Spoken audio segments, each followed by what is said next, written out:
this is Phil, and I'm here to tell you all about the Capes and Lunatics Patreon. Get early access to all of our interviews, including the monthly Chichester chats with writer and comic book legend D.G. Chichester, new episodes of classic Capes and Lunatics shows, including The Quantum Zone, This, That, or the Third, and many, many more specials, all completely uncensored. Access starts for $3 a month, full video when you pledge $5 a month. Check out the link in our show notes, or go to patreon.com/CapesandLunatics. Hope to see you there. Hi, I'm Saren. And I'm Ray. We're your Spider Baby hosts from To Know Her Is to Fear Her, a Spider-Woman podcast, as well as proud members of the collective. You're listening to Capes and Lunatics. Gimme, gimme. All right, kids. That's right. You're out of time.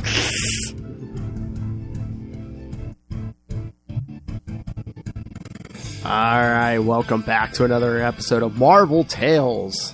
Your source for everything Marvel Comics. I am Phil. Joining me, as always, that time-traveling biscuit himself. It is Justin the Owl, stepping through a time cord and taking off the mask. That's right. We've done plenty of Ant-Mans and Wasp, but now we're going to finish off Quantumania month with, of course, the man himself, Kang. Yes, the man of the hour himself, the Conqueror. Oh man, just all those commercials that are coming out for Quantumania. Now I'm just like sitting in there with my wife and son. I'm like, no. And I'm like, that's Kang. Oh, that's nice. No, that's Kang. Remember when you didn't know who Thanos was? That's Kang. You're gonna. You don't understand. You're going to be seeing so much more of Kang in the next couple of years. By the end of this phase, you're going to be like, oh yeah, Kang. No, that's Kang. I remember when he was in Quantumania. I mean, we saw a little bit. We saw him, one of his variants in Loki, but I'm like, no, this is Kang. Yeah. This is the real deal. Oh, they said we're going to get a bunch of variants, so I wonder, are we going to get Rama Tut? Yeah, or Immortus, too. Oh, yes. Yeah. Put him in an old man beard. It's a big-ass the helmet. Big giant hat. They got to have that hat. Oh. Well, I always thought that, like, secretly, Immortus is the reason why in the Marvel universe nobody ages. Sliding time. Yeah. Like, secretly, like, Peter Parker should be like 70 or 80. Steve Rogers should be like 150 or something like that. So it's all Immortus. He's holding it all together for some arcane reason that only he knows about. Yeah, I mean, oh my god, we'll get into the ridiculousness of the Kang timeline here. Yeah. They even mention it in one of these issues we're going to talk about. Oh yeah. Briefly. Oh yeah. It's like, what? Because this is all right. Let's jump into this because again, there's a lot to talk about with just There's two a lot issues. in these two issues, yeah. Yes, like his first two appearances as Kang. People, This is not the character's first appearance, but the first appearance as Kang. Yes, I had forgot. It had been a while. I'm like, oh yeah, he was. The Rama Tut thing did happen before Kang. I forgot about that. For some reason, I thought he was Kang first, and then like on a little side trip, he became Rama Tut. No. And I don't know how was it like a year before this issue that Rama Tut appeared? I can't remember. It was less than that.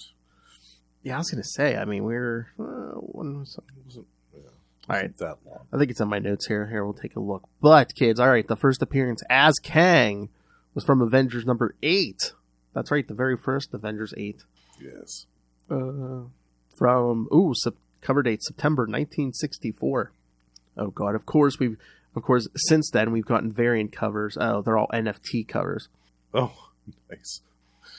There's just like it's like Kang and the first one is like Kang and the Avengers. They're still in color on the cover, but everything else is like black and white. Oh, really? Yeah. And then the second one's an almost blank cover, just him lazing on that like invisible chair or whatever. Oh, yes. Yeah. Yeah, and then the other one is just the Avengers standing on the cover, and then the last one is just like Iron Man giving Kang the finger. It's like it means business.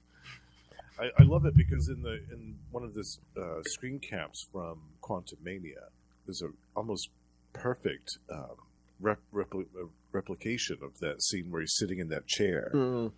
Just the pose and everything is almost completely identical to that panel. I love that. I was like, oh, I love that. He's sitting in the chair. He's lazing in the chair. Oh, that's the thing in those. That's the code in the comic book movies, kids. When when the character's a badass or they're trying to make him an evil badass, it's like they sit him in a throne. I mean, Thanos did it. Kang's gonna do it. They tried it with Black Adam. Briefly. Oh my god! Sit him in a chair for about 5 minutes. I saw the best meme today. Someone was like, "Oh, I see where they got the idea for the Rock for Black Adam," and it was like a toe sticking out of like a black sock, and then they showed him in that Black Adam picture, his head stood up Black Adam suit. I like that. And yes, kids, we know Lilith Hellfire was the originator of the Rock hate. Yes, we know. Still like that movie for the Justice Society, though. I'll still watch it for that. Oh my! Love the Justice Society. Oh yeah. Oh, you love Hawk. You love Hawkman. That's what you love. Well, that too. Yeah. Flying Biscuit. Oh, if you haven't watched that, they this week they came out. Oh, it was Thursday. They came out with I guess they tacked on another episode of the Harley Quinn season 3, and it's like a Valentine's Day episode. Oh, I haven't seen that. I mean, there's quick like shots in dispersed in the episode of like them talking to famous couples. Like it was Superman and Lois, and it was Hawkman and Hawkwoman, and it was nice. He looked like the character from the Black Adam movie. They were both people of color. I'm like, oh man, yeah, okay, very nice. I like that. Yes. Keeping some consistency there. But there's just craziness, kids. God. Yeah, I gotta watch that. I mean, Etrigan just selling love potions. Should I spoil the 50-foot naked Bane? I don't know. And he takes a love spell with backfire, so he's just like humping buildings until they collapse.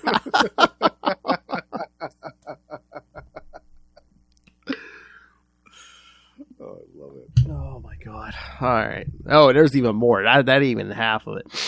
Oh yeah, I'm sure that was just the tip of the iceberg. All right, sorry. So back to Avengers number 8. Like I said, cover date was September 1964. Kang, the title Kang the Conqueror. Kang the Conqueror. Writer Stan Lee, penciler Jack Kirby, inker Dick Ayers, colorist Stan Goldberg, letterer Sam Rosen, and of course, once again, Stan editing himself. So Excelsior. Anything goes. That's right. Yeah. All right.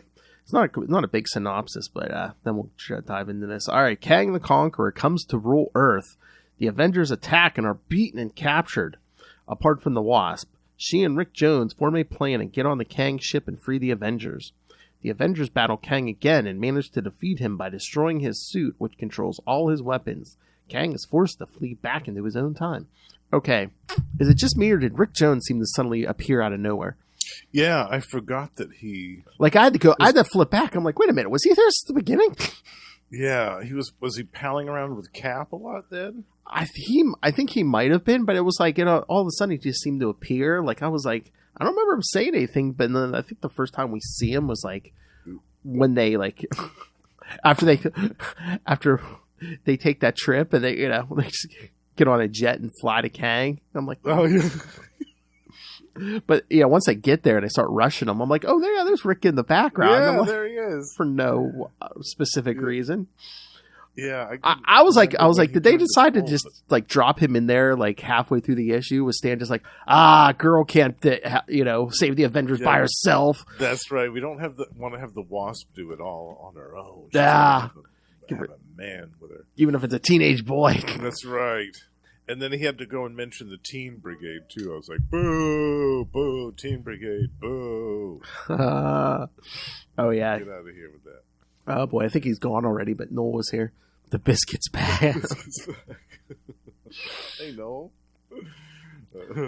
All right, I'm just pulling up the issue, but yeah, I was just like, wait a minute, where did Rick Jones come from? All of a sudden, he's with the Wasp. I'm like, wait a minute. Yeah. Wasn't he? Didn't he put on the Bucky costume at one point? Yes. I wonder if this was like kind of around that time. I think it might have been right before, because I think, wasn't Cap appeared in Tales of Suspense with Iron Man, and then when Cap got his own book, I think it was pretty early on. Yeah, like Rick put on the Bucky suit because he bore a striking resemblance to Bucky. Yeah, what a coincidence. Yeah. Which, I don't know, Charlie has this weird conspiracy theory that maybe like Rick and some others like Jack Monroe are all like clones of Bucky Barnes or something. Oh, really? Yes. Oh, I like that. Yeah. But no, I think it was like when the Red Skull used the Cosmic Cube to like switch bodies with Captain America. He basically told Rick Jones to scram, get out of here, and then it's just that was like the last of Rick Jones with Captain America. And I'm like, once you got your body back, wouldn't you be like, oh hey Rick, that wasn't me? By the way, yeah. But no, I mean, I guess that was just them wanting to get rid of Rick Jones from the book. But it's just like, because I think it wasn't until like, oh my god, Operation Galactic Storm when like, I don't know, Cap's like thinking, oh yeah, Rick and I haven't seen much of each other, since that little misunderstanding back in the day. Yeah, you still mad at me, Rick? It's been 20 years, but yeah, that was the Red Skull. Yeah. You know how cosmic cubes work, right? The tricky things. But I'm always like, in the Marvel, if you're even like a regular person in the Marvel universe, like if you're pulling like crimes or just whatever, can't you just be like, oh, an alien took over my body, or somebody, It was a Skrull. Exactly. It me, it was a Skrull. Yeah, the whole time, honestly. And how could you prove? I mean, how could you prove otherwise? Yeah. All right. Let's get into the history of this Kang here. Yeah. What did you think of this issue? I mean, again, it's a product of its time, but all right. Although this is Kang's first appearance under the guise of Kang the Conqueror, as he states in this issue, he was formerly known as Rama Tut, a time traveler from the year 3000 who was originally trapped in ancient Egypt. He battled the Fantastic Four before escaping into the present back in Fantastic Four 19. In Fantastic Four Annual 2, Rama Tut ran into Doctor Doom, and this inspired him to take on his guise as Kang the Conqueror. Thanks, Doom. Yeah. All right, let me see. All right. Ooh, I love all that green. I must adapt green into my costume. Oh, okay. Fantastic Four 19 was October 1963. So it was almost a year. So, yeah, because the Avengers was September 64. So, yeah, so you were close. It was almost a year. Oh. Why Stan picked that? Like, he's like, we need to do more with Rama Tut. I know. Instead of, like, did he not want to keep... just making him a new... Yeah, did he not want to keep track of two time travelers? He was just like, let's make him the same guy. Excelsior. Yeah, Excelsior. With all the double I'm surprised this, wasn't... I'm surprised Conqueror wasn't spelled with a K.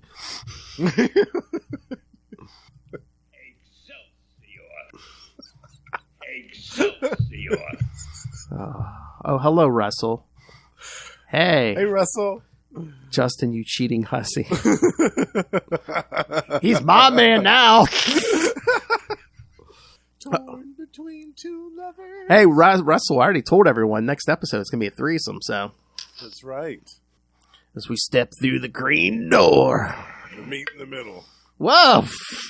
What is this? Some of that little Hellfire stuff I hear about? No, you two aren't college boys. Never mind. Anyway, is that a sentient tongue? Oh my god! Did you see the feedback? You saw the feedback. Ray loved that Salty and Petty episode with the biscuits and croissants. Oh god! I'll pop the blue chew. You could just use a microphone, Russell. That's fine. I can't wait for you to get some more drops of Russell on the next episode. Wild like an animal. Where's the Joker? Where's the Joker nuggets?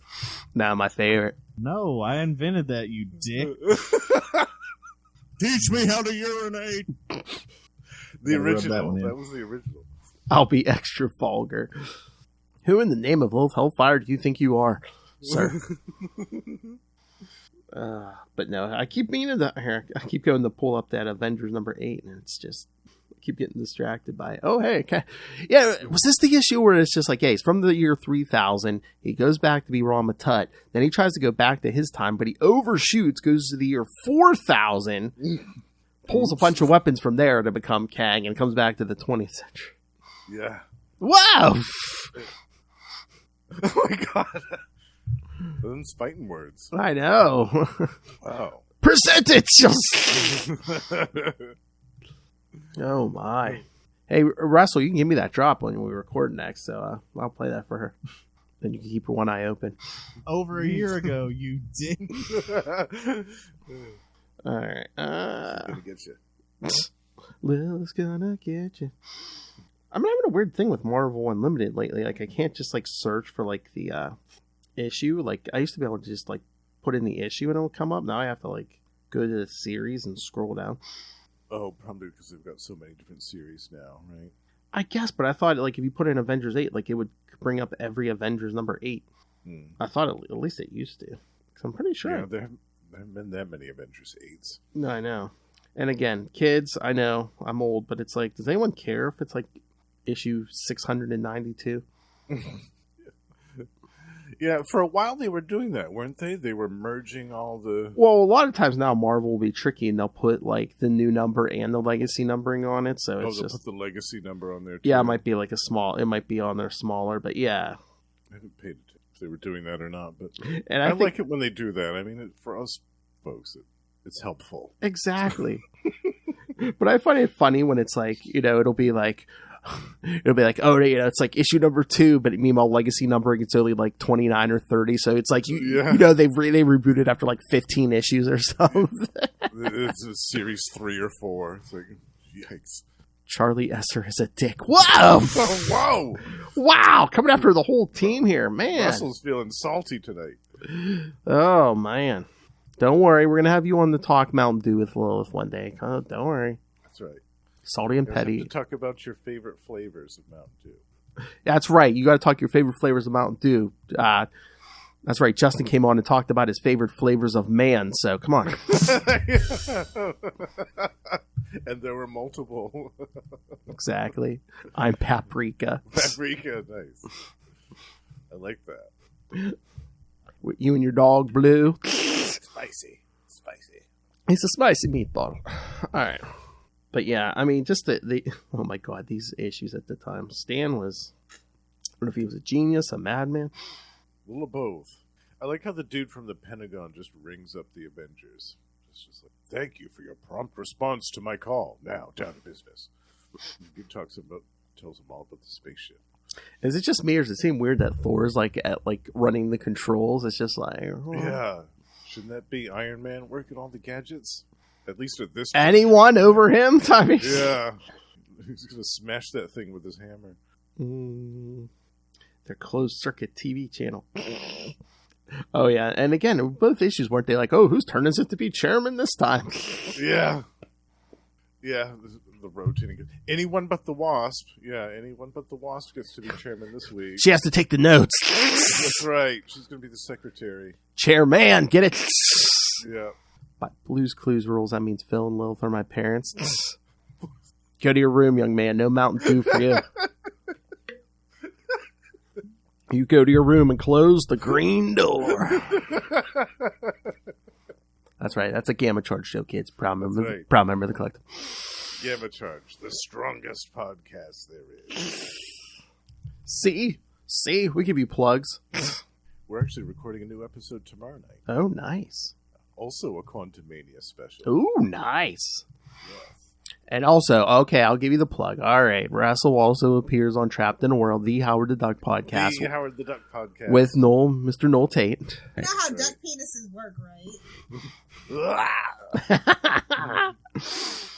Oh yeah, them just watching the attack on this closed circuit TV and just... Oh my god, that helmet is extra helmety in this. Yes, I mean, they slim that thing. Oh yeah, just like the female hairdos of the time. Yeah, so that, massive. That looks like an afro helmet. You know, you can tell that he went to the year 4000 for that helmet. But I love how you can still see his eyes and his mouth through that helmet. His mouth, yeah. I don't know, man. Armament 2000 over 2,000 years in the future. I don't know if we'd have a. I don't know. Yeah, needs a little adjustment. I laughed at the panel where Giant Man grabs Kang. He's just kind of talking about, I proclaim myself Kang the First, and Giant Man just sneaks up behind him and says, well, here's where we clip your wings a little, Kang, and he grabs him, but he like pins his arms behind him and grabs his legs with the other. It's so funny. I remember the first time I read that, I was like, wow, that escalated quick. I know. Him just lounging there outside the ship, he's just like, Just hanging out. time means nothing to me. Hi, Avengers. How's it going? And again, so another guy from that far in the future. I mean, at this point, the Avengers don't even know each other's identity. You shouldn't even be like, oh, yeah, Iron Man's Tony Stark. Yeah, you guys didn't know that? Man, he's playing you guys. Yeah. And by the way, a few years from now, I'm going to come back and beat you all in this big, massive, year-long story, and it's going to suck for you guys, just so you know. That's the thing. I'm always like, how does Kang not just roll? Because it's like, as a time traveler, it's like, you can leave, go rest for a month, a year, don't matter, then come back 5 minutes after you left, and Right. everyone's still tired. And again, future armaments, Yeah. That work properly. Yeah. I mean, you could go back. Imagine if we went back in time 1,000 years, which is with one machine gun and an iPhone. You would roll the world. Oh, man. Yeah. They would think you were Some a god or something. Yeah. Oh Totally. God! Wait, it says the Avengers don't have a wall with pictures of their villains on it. Amateur, not yet, Russell. Yeah. Again, it's only. Fantastic Four already had one up, though. That's true, but it's only issue 8. I mean, who would we have? We'd have Loki. Zemo. True. Zemo. Namor. Oh, we could do a double, like former member and the new enemy, the Hulk. When Namor joined the Avengers, they used the same portrait. They took it from the villain wall. They're like, yeah, we don't need to take a new one. This one looks good. Yeah. Okay. This keeps making more and more sense. Justin likes a bad boy. Well, you know it. That's one of the reasons I love that man. So Where's Kang versus the Doctor crossover? yeah, Doctor Who. Why have they never done that? Doctor Who and Kang crossover. Really good. Oh my God. Kang and Back to the Future. Yeah. Hey, you, get your damn hands off her. Oh my God. Kang, what the hell is that? Doc Brown and Kang getting into a fist fight at the end. Climax. In the Old West. Yeah. This town ain't big enough for the two of us, Kang. Oh. Wait, what's this? Oh, yes. Kang loves jelly beans. Hasbro Vana. Whoa! That's spicy, too. Oh, my. Yes. Love across time. Yep. Little Ravana. And again, I swear, like any one of these issues anymore is it? Well, back in this time, it's just like, yeah. Even though they don't know that's the weakness, it seems like every villain's like, yeah, I'll just separate Thor from his hammer. Yeah. 60 seconds. Hit Iron Man with some type of null electromagnetic pulse thing that shorts his armor out. I know. That's Yeah. keeping his heart going too. Yeah. I like at the end though they defeat him by like just shooting this capsule at him that basically eats away at his costume. Oh yeah. Again, a guy who has defenses that are at least 1,000 years ahead of anything you have. Yeah, let's shoot him with an acid pellet. Yeah, this little capsule is going to get through his force field and all of his defenses and like penetrate that armor and eat away at it. Like, so strange. I mean, again, he had defenses against Thor's hammer, but it's like, oh, here's an acid pellet. Yeah. Oops, I didn't think of that. Oh no, my armor.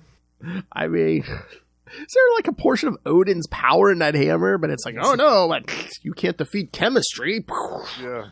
And he defeated them early in the issue. Like, he defeated them and had them captive aboard his spaceship. And then after they were freed, they defeated him with this capsule. Oh. Well, you know what happened, right? They pulled a Batman. They just needed prep time. That's true. That's right. They needed to work it out in the lab. Oh, wait, I'm sorry. I said the magic word. Batman, my favorite character. Into the Dark Knight. Oh, God. Phil, I heard you're feeling ill. Maybe I should call a doctor. And then look what's after the doctor. Oh, yes. A bell. Yep. Oh, I wonder who's going to make a guest appearance next episode. Dr. Bong! Could be Dr. Bong. Oh, maybe he can diagnose some of the Thunderbolts. Oh. Yeah, I like that. He does have his PhD, so I'm sure he's got a diagnosis for at least a few of them. Oh, Lord. MODOK? MODOK, yes. Yeah, Russell and I just recorded an episode on Tomes of Evil, comic book supervillain podcast, a spotlight on MODOK, since he's going to be making a appearance in Quantum Mania as well. That is good. Because I was thinking to myself, I'm like, man, we should have did a MODOK episode this month, because I guess MODOK's showing up in Quantum Mania. Oh my God! I don't know if we're getting like our early stages of the X-Men are in this universe, because I was watching a commercial. Was it today? And like, you know who I saw in like the background? They had all those weird like alien looking guys. I swear it was like one of those broccoli people. You know, like the one Dark Phoenix destroyed their planet in Dark Phoenix Saga. So, ooh, interesting. Okay. Are we subtly dropping hints? Well, yeah, we've subtly been dropping hints about the X-Men so far. Remember Doctor Strange in the Multiverse of Madness? Xavier shows up there. Totally. The last episode of Miss Marvel. Oh, you might be a mutant. Ooh, they used the word. Oh my God. I know. And then they had to subtly play that music. It's just like, Kamala, so you might be a mutant. I love it. Yeah. Yeah, if you didn't hear them say it. When do you suppose we'll get the X-Men in the MCU? I don't know. Are they waiting for the Deadpool 3, maybe? That's a good point. Possibly. Yeah. Are we just going to fourth wall them into existence, maybe? Yeah. Maybe. Never know. Maybe it'll be the Siege Perilous Crystal. Oh, maybe. Yeah, something weird like that. Maybe they can bring the Fantastic Four with them. I always thought it would be cool if, for the Fantastic Four to explain why they've been gone all this time. Exactly. Is to have it be that they got into this, they've been around for years, but nobody remembers them because they got into this weird battle with Doctor Doom and all of them got taken out of time, and so nobody remembers them. They just kind of erased their own existences by accident. And then all of a sudden they come back and nobody knows who they are, and things slowly start to get explained. I always thought that would be kind of cool if they explained it that way. And I mean, you could really play them off as Silver Age heroes. Like, if they were around in the 60s and they were battling Doctor Doom, and like, say the time platform blew up or something. Mm-hmm. Yep. And then it's just like, what year is it? 2023. What? What? And nobody remembers us? Why? Yeah. To me, I thought that would be a cool way. It would kind of be a way to explain why they haven't been around all this time. Exactly, and they're not just like the newest superheroes on the block. They were around. Yeah. And they haven't really alluded to the fact that there were the Invaders team during World War II, but there had to have been. In some of these Nick Fury cameo appearances, I think he's talked about like other teams of superheroes in the past that have existed before. I know. So, even just like a line, they should have had something in Wakanda Forever where it's just like Namor was just like, oh yeah, my father fought with Captain America or something. Yeah, something like that. Yeah. I mean, I think in the background, what was it? The first Captain America movie, like they had like the Human Torch like in a tube, and it's like they never done anything with it. Jim Hammond, yeah. It's like, oh, come on, that's a perfect opportunity to explain him, especially with the Vision and all that stuff. But exactly. Yeah. That's where we made that body from, the Human Torch. Yeah. But yeah, no, because yes, kids, Rick Jones frees the Avengers because they're trapped under those stasis beams, and then once Rick Jones at least knocks out Thor's, and Don Blake's able to hit that cane. Yep. And do his thing, smash his way out, and then they get Iron Man back on his feet, who isn't doing well because, like Phil mentioned before, his heart is tied to the state of his armor. So if his armor isn't working, then his heart's not working. All right, just so no one can use the audio against me. Yes, his heart turns on. Not that other thing, you perverts. That's right. He's got something else for that. But I like that they were saved by the Wasp. I mean, it kind of sucks that they had to have Rick with her to save them. But I like that she was the one that saved them. Yeah, I don't know if it was a combination of, oh, she's a woman, and it's just like, again, we're still in the decades where it's just like, oh, yeah, we need teenagers in here so kids can identify with. Right. Yeah. No. Teen Brigade. Yay. Yeah. It doesn't matter. Kids are just going to grab a garbage can lid and pretend to be Captain America, you know? Yeah, exactly. Yeah, and I love that panel, too, where, speaking of that, and then, with members of Rick Jones' Teen Brigade at their side, the mightiest fighting team on Earth closes in on the man called Kang. And you see the Teen Brigade, like cornering him. It's like, what are they going to do?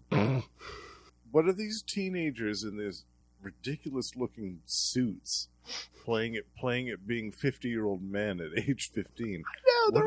What are they going to do against Kang? Half of them are wearing ties. I'm like, really? Yeah. They look ridiculous. Yeah, Kang. Now, see here. You interrupted my bar mitzvah, see? Yeah. We're going to do things my way, see? I know. The one's like wearing a fedora or something. I'm like, really? Yeah. What are they going to do to Kang? And then his armor starts going super radioactive, and they have to shelter behind Captain America's shield anyway. It's ridiculous. That part made me laugh so hard. What the Teen Brigade got. So stupid. Yeah. But yes, his Kang's force field can resist Thor's hammer. But yeah, well then Giant Man tells Thor, keep pounding on that force field, it might weaken. Oh, here we go. There we go. Eventually it worked. So then he runs from the Avengers. I've got to reach the safety of my ship. My survival is all that matters. Thor's talking trash to him. He's like, so now you run from the helpless primitives. Love it. Rick, dude. Cap, do you think he'll ever return? No one can say, but one thing's certain. He knows if he isn't unbeatable. He knows if he returns, the Avengers will be waiting. No one can say, Rick, but I have a feeling it might be 2 issues from now.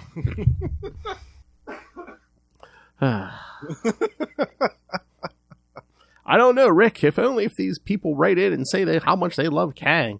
That's right. And how much they hate the Teen Brigade. If only people write in Snapper. I mean, Rick.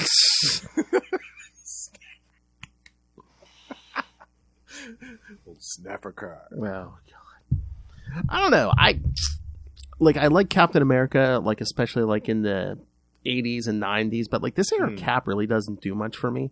Yeah, he's written so weird. Yeah, very wooden, and yeah, it's strange because you can't really picture him being an adequate leader for this team at this point in time. Yeah, the man's kind of a mess. He's all over the place. Or it's just like I don't know. It just seems too like not rude, but just like almost like too soldier like, and I don't like when he's like that. Yeah, I don't either. He was trying to run them like a military unit. Yeah, again, I don't like when he's like an agent of S.H.I.E.L.D. It's just like, come on, just do the straight superhero stuff. Yeah, that's the best Captain America. And I love how next issue a new problem confronts the Avengers. What is it? It's basically Stan saying, what is it? I don't know. I'll figure it out between now and then. Let me hit the doobie first, and then we'll find out. Excelsior. Because they all seem like that. Because even though like you read like the Spider-Man's around this time, it's just like, oh, a new foe, appears. It's just like no description, no nothing. It's just like, yeah, something happens. Come back. A new villain next month. A new super team next month. A new villain. He may be themed after an animal. He'll probably have green in his costume. If you notice, there's a lot of green in the villains' costumes back then. Not just Spider-Man. Oh, no. Spider-Man has the green gang, but... Loki, Doctor Doom, Kang. I mean, Radioactive Man is all green. Yeah. It's villain color. It's villain colors. All right, so... Any other thoughts on this one? No, it was a weird debut for Kang, but... Like I said, I like the fact that he actually defeated the Avengers. Like, he beat them in the beginning and took them hostage on his ship. I thought that was impressive for, the first appearance of a villain to actually defeat the team right in their introduction. That was nice. And again, it's so funny. Master Time Traveler. It's like, I tried to go home after the Fantastic Four thing. I tried to go home to the year 3000. I overshot by 1,000 years. Some master time traveler, yeah. And like the world had gone to crap again. And he just was like, but there was advanced weapons. I just brought them back. And his horde of barbarian soldiers that he mustered from the year 4000. They even have barbarians in the future. Well, yeah, because he didn't even say it was just like, the human race had gotten so advanced, they had built this advanced weaponry, and then it's like, I don't know, there was another apocalypse, and then like the remaining population wasn't even that smart, but they knew how to use those weapons. So. That's right. World War VIII happened. Oh, one thing humanity didn't forget was how to fight. That's right, and kill each other. Yeah, we're good at that. All right, so let's get to Avengers number 11, because I think that was wacky, kids. Oh, you didn't see nothing yet. I love this cover because co-starring Spider-Man. Enough said. And Spider-Man, the name Spider-Man is almost as big as the Avengers logo. Boy, I wonder whose book is selling very, very well. It may boost this group's book. I wonder. Yeah. And it's the same color too, the dark blue. I know. Spider-Man. I really wanted that to pop on the cover. It's almost another character. It's that name is so big. Yeah. So Avengers number 11, cover date December 1964. The Mighty Avengers meet Spider-Man. Stand with those not so subtle titles. And the only blurb we can write is "Wowee." Yes, it's written by Stan again. This time, I think we mentioned this last time, penciled by Don Heck this time. Yeah. Inker Chickstone, colorist is still Stan Goldberg, letter is still Sam Rosen, and editor is still Stan Lee, of course. Chickstone. Iron Man is declared on a leave of absence from the Avengers as he is missing, and now that they are weaker, Kang tries to defeat them again. He creates a replica robot of Spider-Man because of his vast range of powers and because his book sells. The robot Spider-Man attempts to join the Avengers, claiming he knows the whereabouts of Iron Man. He leads the Avengers to a temple where he separates them and defeats them all one by one. However, the real Spider-Man appears on the scene and defeats the robot copy and saves the Avengers. So... It's so weird. I love how it's like, how long has Iron Man been missing? And it's just like, I don't know. Is he still on the team? I don't know. I don't know. We're playing things pretty fast and loose here in the Avengers at this point. It's like we have these rules. Well, who made these rules? Well, we did. So I don't know. We got to follow the rules. I think we're gonna have to start writing stuff down, people. Well, then it's like, Tony Stark is dead, but Iron Man must be out searching for his killer. Yeah. Oh, naturally. Let's have a moment I'm sure that the Golden Avenger wants to do this job alone, as a matter of pride. It was basically, let's have a moment of silence for that great billionaire who gave us this mansion. All right, on to business. Yeah, then there's that horrible part where the Wasp says, "Why does that remark always seem to be a signal for you to put on fresh lipstick, little lady? Every remark is a signal for a girl to freshen up her lipstick, big boy. And please don't speak to me right now or I might smudge it." Oh, God. Boy, why didn't people take the Wasp seriously back then? I don't know. I wonder why. That was a groan. That part elicited a major groan. Again, it's men, not all men, not knowing how to write a woman, especially where they're probably like, who's reading this book? Bunch of young boys, so we don't have to worry about giving this woman a backstory. Just let's make her pretty, or any personality at all. Exactly. Yeah, but thankfully, as we said in the previous episode, later writers developed her character much better. Oh yeah, she eventually becomes team leader. Yeah, during some of their roughest points in the team's history as well. Mm. Yeah. And hey, Iron Man's missing. Kids, he's gonna be taking a bunch of leaves of absences. In the future. That's right. Get used to him disappearing a bit. Because it will happen again.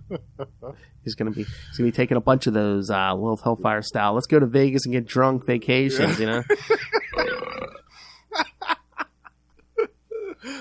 Where's Iron Man? Oh, I don't know. Tony Stark's in Las Vegas, so that's a pretty good bet where he is.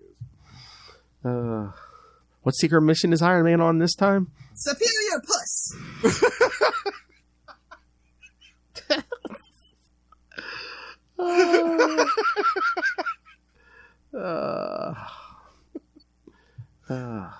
Power of the penis. Iron Man, where were you for the last 2 weeks? Shut your filthy mouth. What happens to stays in Vegas. Oh, but they do mention 2 issues ago the whole Wonder Man. Well, Kang mentions the Wonder Man thing.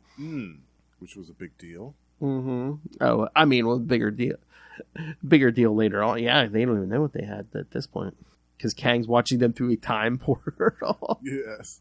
And again, it's so weird. It's moving linearly, and it's just like, oh, hey, I remember my last defeat from the Avengers 8, and it's just like, he could have been like, I just battled them in issue 269, you know, and it's... Yeah.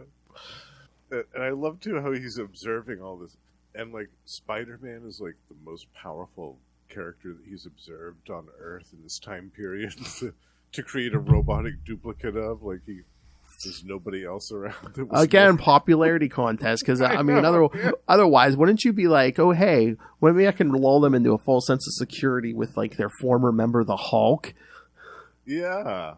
Or Iron Man being missing. Like, why don't I see an Iron Man robot? Yes! Iron Man in, like, yes! Since they were just talking about how he was gone, like... Haha, now's my chance. Yes, and then an Iron Man robot. Yes. Or like you said, the Hulk, like somebody that was in the team before. Or hell, Iron Man. All you do is make a fake set of armor and Kang can put himself in a fake Iron Man suit. That's true. They could even have gone for the all gold suit, and that would have been a way to distinguish. Yeah. Oops. God, and then Kang refers to Doom as his ancestor. Yeah. What was that about? I think they were trying to make that a thing back then, but it's just he wears armor. I wear armor. We must be ancestors. Yeah, I thought for a while that like he was one of the Richards. Kang was like. Yeah. I think he's like he's a descendant. I think that's still in continuity. He's like a descendant. From the year 3000. Yeah. But it's probably Reed Richards' great grandson. Yeah. Right. Something like that. For years, I could have sworn that's what Kang was supposed to be. It's like that whole Spaceballs thing. He's his third cousins, uncles, brothers, roommate, or yeah. Twice removed. Then there was that weird thing in the 90s. Was that the 90s? They were trying to make like Reed and Doom like half brothers or something. Like Nathaniel was going to be both their father. Yeah, that was weird. Because Nathaniel was just. I still don't know where Tom DeFalco was going with that little nugget. I mean, I guess the whole thing with Nathaniel Richards was just like dropping that thing all over all through time and stuff. Yeah, well, he was a time traveling rascal himself. Oh yeah, he was even like for a big part of Reed's life in an alternate timeline or something. That would make an interesting story for a future film when they start doing the Fantastic Four ones. Mm-hmm. Have one where Reed meets up with his dad. His dad's like that cyborg and all that stuff. That'd be cool. Oh, yeah. But yeah, just like, I love Kang looking at all the Spider-Man stuff and just like, he has these powers. You can tell that's the Spider Sense. And then we see him fighting Kraven. Oh, yeah. He defeated Mysterio. He can easily defeat Thor. I mean, I could just hear the subtext where it's just like, wow, look how amazing Spider-Man is. If you're not reading that book, you should be reading his book. Yeah. And this is back when there was only one Spider-Man comic book. Mm-hmm. Yes, kids, as amazing as that may sound, yes, there was only one. Only one. God, that was before Marvel Team Up, yeah. And only one Avengers book, too. This was the only Avengers book at that time. Yeah, characters may have, if they were lucky, they appeared in 2 places a month, kid. Their solo book, and maybe if they were on a team, like they're on the Avengers or something. Yeah. Or one of, like, the Tales to Astonish, or one of those Tales of Suspense. Or you guest starred. Yeah. And there were lots of those as well, the guest appearances, as we see in this one. That happened quite a bit. So yeah, Kang shoots the Spider-Man robot back to the present. Okay, who are the stupid hoodlums who just randomly attack Captain America on the street? Yeah, what's that about? Yeah. Heads up, men. This time you picked the wrong pigeon. The guy survived the battlefields of World War II and literally punched Hitler in the face. Oh yeah, I can take him. Yeah. In the caption it says, then it happens. As Captain America leaves one of his regularly scheduled visits to Rick Jones's Teen Brigade headquarters, boo, a band of hoodlums attacks him. Yeah, who would be stupid enough to do that in broad daylight? That's ridiculous. There he is. We're going to get him. Oh, look at that, man. The hoodlums we see, one's wearing a green shirt, one's wearing like a green suit. I mean, that looks like Sandman to me. Exactly. Yeah. A lot like Flint Marko. And then Spider-Man said, well, the robot says he wants to join the Avengers, and Cap's like, it can't be my decision alone. I'll take you to the others. And again, I mean, that would kind of, I mean, if a word had gotten around, that would kind of like make sense because remember, he tried to join the Fantastic Four in Amazing Spider-Man #1, so it would make sense. Yeah. Here, let me take you back to the mansion so Thor can say, this ain't General Motors, pal. I like the little back and forth between him and Thor, too. Look, long hair, I don't like having hammers tossed at me. You may be a real wing doozy with your own team, but until I'm one of you, you're just another guy named Joe to me. Savvy? Love it. And I don't know if like he thought about it by that point, but then on the next page, like Stan has it's the robot thinking, Kang is Kang is like a genius to make me sound just like the way Spider-Man would talk. Well, yeah, that's kind of the point. Yeah, exactly. Don't want to be like, yes, I would like to join the Avengers. Yes. My goal is to infiltrate and destroy, become a valued member of your team. I love that panel, too, where where they're going off to do something, and Cap goes, Avengers, away! I know, I was like, I guess we haven't done Assemble yet. They're still working on that. Yeah, but I guess the Avengers don't want Spider-Man on the team. Even the Wasp is like, ooh, that spiders are icky. Let's get him. And then the robot just casually tosses off, oh, I guess you don't want to know where Iron Man is. Yeah. And then they're like, wait, come back. And like Thor whips the hammer at him. I'm like, yeah, I love that. You don't know Spider-Man's power set. I mean, you're literally going to crush him like a spider on a wall if that thing connects. Yeah, Thor's temper was on a hair trigger these days, too. Well, he's still in the middle of his little Don Blake phase. I mean, Odin said he had to learn humility, so. That's true. Yeah, Giant Man has to hold him back from throttling him. What manner of man are you? But yeah, the robot basically comes up with this story, like, yeah, Zemo and the Executioner and the Enchantress kidnapped him. Yeah, it took him to Mexico, see? Yeah. Well, that makes sense. They just fought Zemo in the Masters of Evil.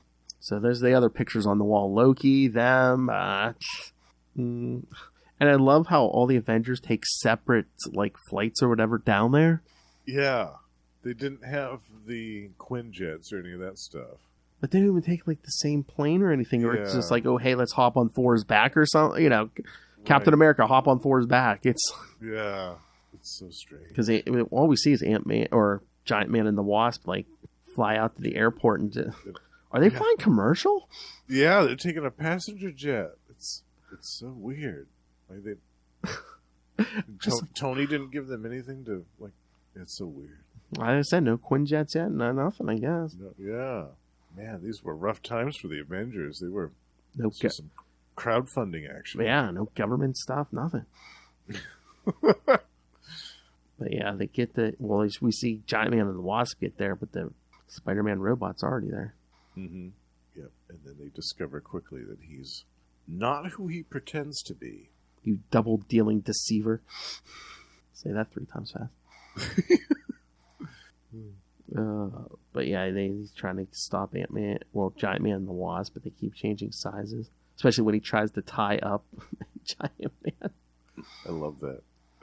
That was one of my favorite parts of the issue, actually, was that little battle between Giant Man and the Wasp and the robot. It's cool. Oh, Lord, then Thor shows up. Yeah. That was the part that I had the toughest time with. It was like, yeah, this robotic duplicate of Spider-Man is going to give Thor a difficult time. Yeah. Well, again, I mean, we want to show how awesome Spider-Man is. And once again, Thor gets separated from that damn hammer. That's true, yeah. I mean, it was smart to give that as a limitation to the character at the time, because otherwise, yeah, he's like Superman. He's like super powerful, and what could pose a threat to him? Yeah, but it's like they're whipping out the kryptonite like every issue here. It's just like, Yeah. trauma and hammer. Oh again. no, the hammer! Oh, the hammer! And again, it's like if anyone should know, shouldn't Kang know that weakness? Be like, oh yeah, this is the point where he's Don Blake. Yeah, we're gonna separate him from that hammer. Or at the very least, it's like, yeah, he needs that hammer for some purpose. But again, yeah, these are the days where nobody's finding out secret identities. Even the Avengers don't know who each other is at this point. Yeah, I love it. Now it's like pretty much everybody's secret identities out except for what Batman, Spider-Man, Superman is finally back in. Thank you. Oh yeah. We've unbent I can't this. think of anybody else that has a secret identity. We unbend this that. That's good. That's good. Yes. That needed to happen. Bendis. Damn, Bendis. All right, so. Oh, but I love it. I love how Captain America is basically the one giving him like the hardest time. Yes, I liked that too. Especially if the robot says, "You will be the easiest victim." That's what you think. But then, who shows up? The real Spider-Man. Yeah. Now, this part also made me do a little bit of an eye roll, because when he comes out, he's like, do you think you could prowl the streets of New York impersonating me without my own spider sense warning me of your presence? I followed you silently, waiting to learn what your scheme was. Now I know. You're out to destroy the Avengers. Well, I'm no professional do-gooder, but... And then he gets kicked in the face. So he just basically admitted that he followed them down there, and he watched the robotic duplicate systematically defeat all of the Avengers without lifting a hand to interfere or to do anything to help them. Okay, and is this a plot hole? Because real Spider-Man says he followed the robot, but when Giant Man and the Wasp are like, how did he get here so quickly? The robot thinks to himself, Kang can move me anywhere by manipulating his master control panel in the 30th century. Yeah. So are we talking teleportation? I guess. So how did Spider-Man follow him? Yeah. Maybe he hitched a ride on the same jet that the Giant Man and the Wasp. Because I was gonna say, how did Peter Parker get down there at this point? I mean, he's like 16 years old. He's saving his lunch money for a plane ticket. I don't know. Yeah, Russell and I just did another Tomes of Evil about the Lizard. We discussed the first appearance of the Lizard, and there's a whole plot in that first issue about Peter Parker having to justify to J. Jonah Jameson about taking a trip down to Florida to take pictures so that he could do some investigation about the Lizard. That was the whole subplot, was them going down to Florida to take pictures on this jet. I know. Oh man, the days before Quinjets. Even Kang, again, that master of time and space. Spider-Man, how did he show up? Yeah, maybe he flew down there on his web wings that he Bro, like shoots out of his butt. Shouldn't Kang have seen this coming though? Yeah, technically he should have. I guess his time sensors aren't as infallible as he claims them to be. And this issue too was wrapped up real quick, if you notice on this. Oh yeah, because once Spider-Man defeats the robot, it's just like, I'm out of here. It's just like... Yeah, and then Thor's got the hammer again, and they all reconvene. Because the Avengers would even know what happened if Captain America hadn't been like, I saw Spider-Man fighting these evil imposter. Yeah. It can only be a man with all the scientific marvels of 30 centuries at his beck and call. That means Kang. Yeah, it can only be Kang who built this robot. Yeah, it's the only person. I guess Dr. Doom escaped our mind. Yeah. There were some other villains too that made robots back then. I think the Mad Thinker was around. Oh yeah, the Mad Thinker's around. Yeah. Yeah, so it's like, for them to reach that conclusion was a bit of a stretch. And then in the very last panel, Kang's sulking away. You can almost hear the sad trumpet playing as he's moping his way down the corridor. Oh, got to start over again. Oh yeah, he's literally beating his controls or that screen. And no, that's not a double entendre, kids.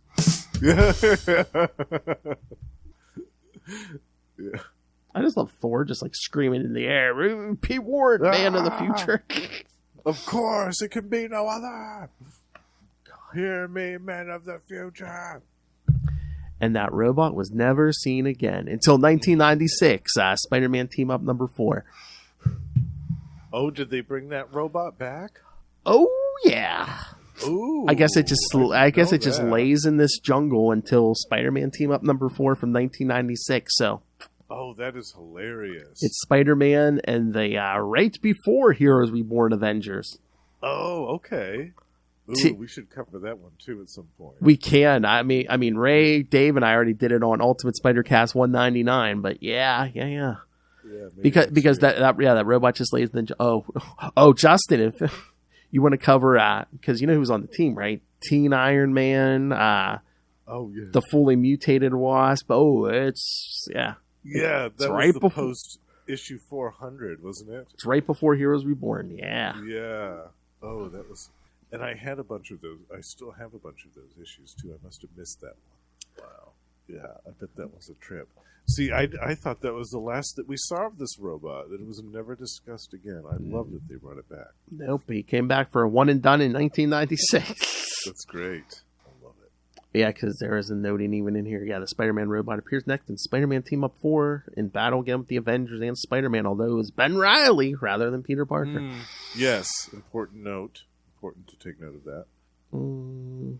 Yeah, this issue was weird though. It was so strange. I mean, I get that they wanted to inject a little bit of popularity into the Avengers by having a strange random Spider-Man guest appearance, but it just seemed like a weird. I don't know. It almost would have worked better if it was a villain other than Kang doing this. If it was a different villain doing the Yeah. Spider-Man duplicate. Yeah. Again, we had Doom. Yeah. Yeah. Weird. Oh, okay. It's saying there's some controversy as to the cover credits to this issue. The editor gives credit to Jack Kirby and Dick Ayers. However, it is highly probable that Steve Ditko did the image of Spider-Man for the cover. Interesting. I could see that.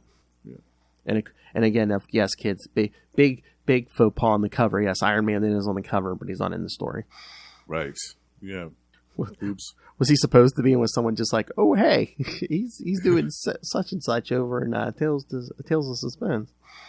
Yeah, I wonder. Do you know what he was doing back then exactly? Well, I know they did mention in the story like what Stark's supposed to be dead. People think he's dead. I couldn't remember what happened though. I got tons of history here. All right. While Journey in the Mystery 111 is the last published Thor story, it is the second part of a two-part story that started in Journey in the Mystery 110, which occurred prior to Avengers number 10. Based on the fact that this story is set after Tales of Suspense 61, Thor's last chronological appearance was in Journey into Mystery 112, where Thor recounts his battle with the Hulk, which occurred back in Avengers 3. Oh wow. Yes. Okay, Iron Man was last seen in Tales of Suspense 60, where he battled Hawkeye. Oh. And Interesting. And in Tales of Suspense 61, where he battles the Mandarin once more and fakes the death of Tony Stark.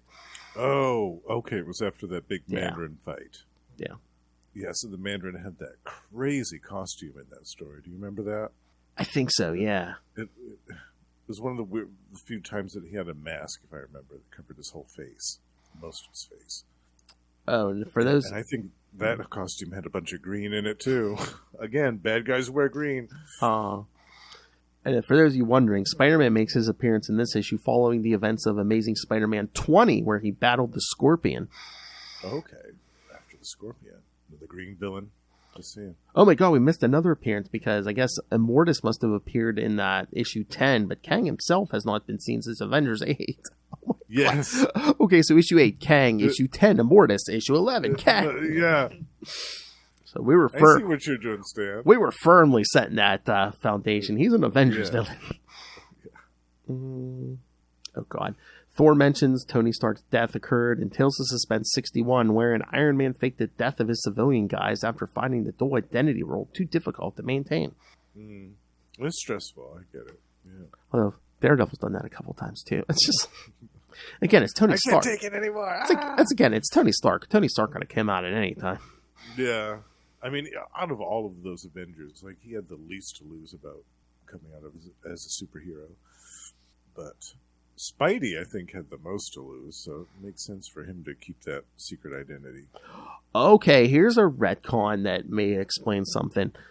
When Spider-Man appears, he mentions to be looking for a Spider-Man imposter who had been prowling the streets of New York. Although the story makes believe that this one was the Spider-Man robot, since the robot didn't prowl New York, it can be assumed that he was looking for Jason Ionello, who at the time was in fact prowling New York impersonating Spider-Man, which was in Untold Tales of Spider-Man from the 90s, but that was set like during like that first year or so of the Stan issues, so that makes it a little bit more believable then. Yes, yeah. It was an imposter stalking around the city in his costume. Yeah.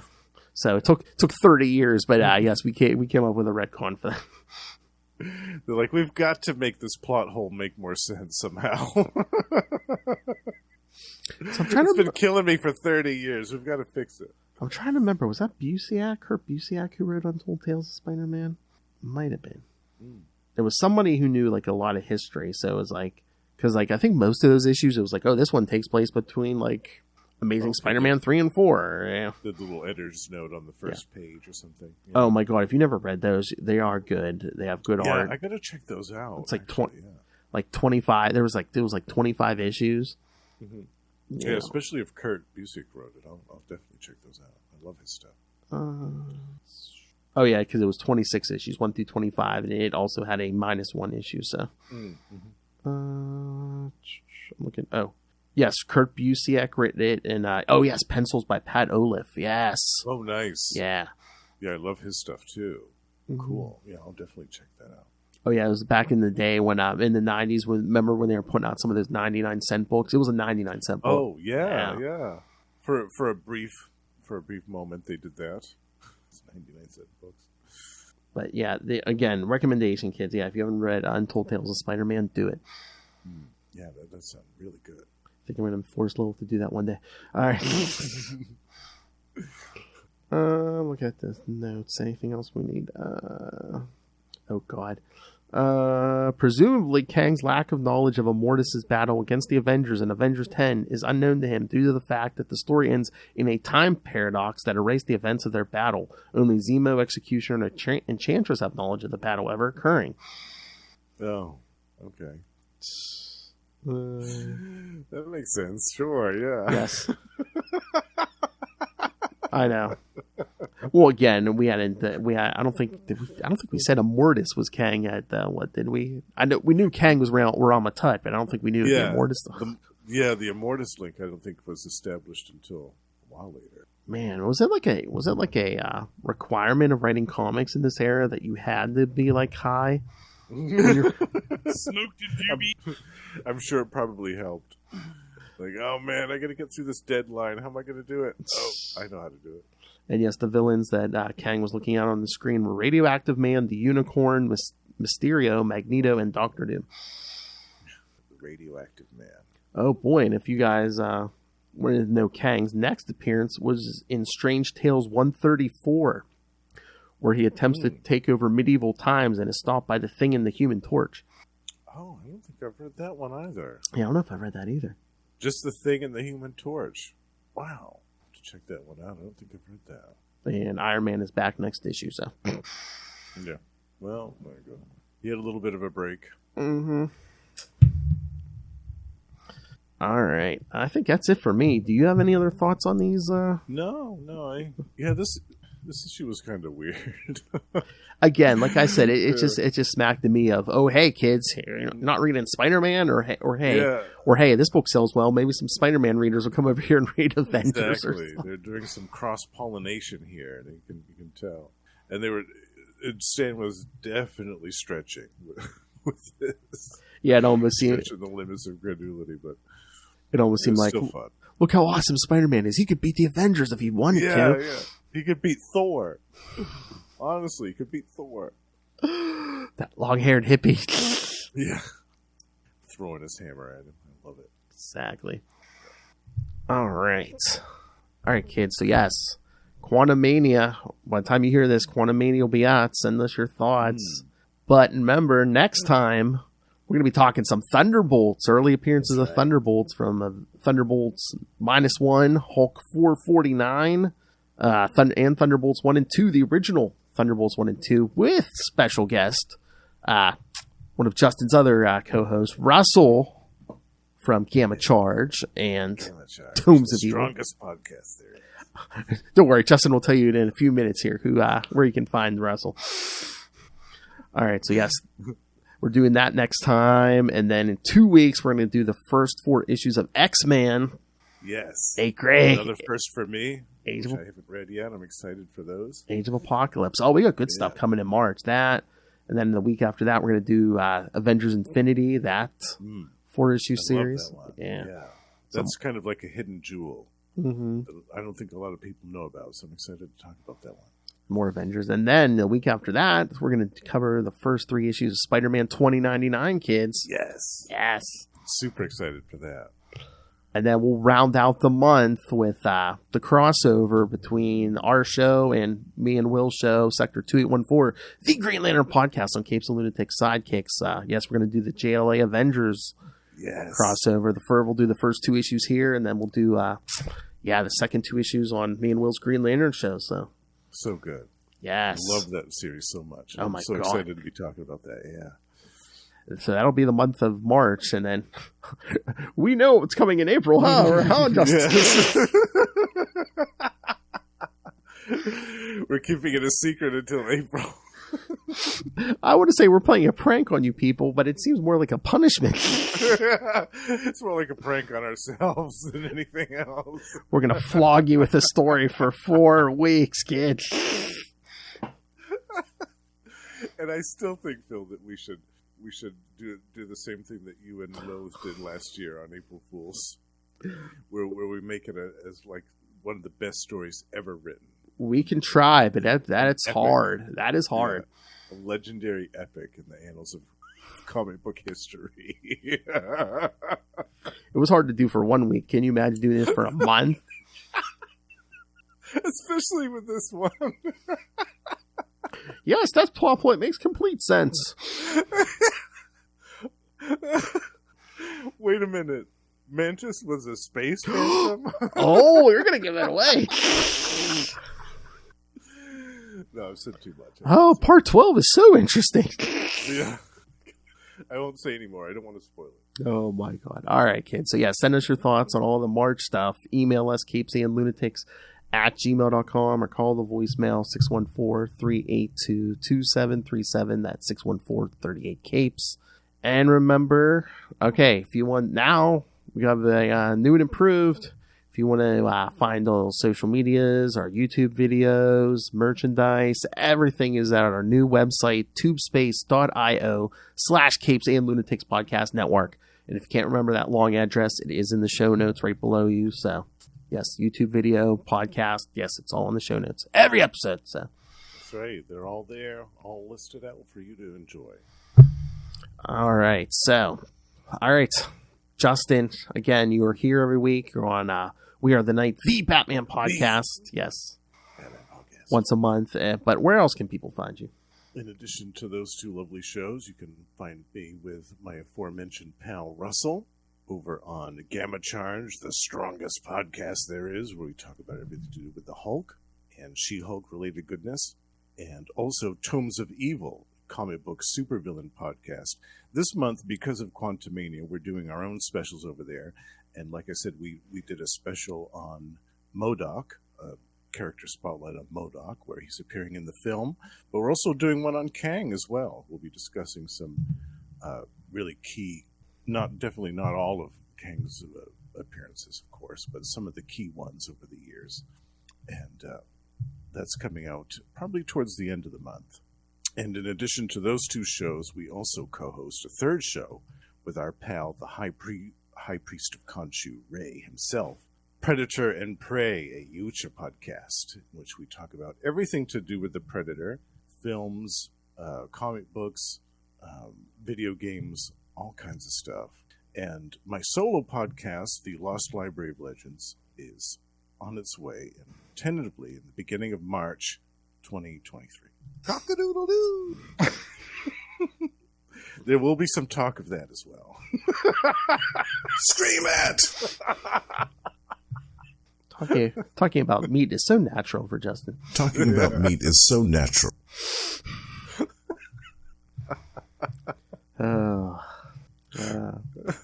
Since similarities between some of my co-hosts here, kids.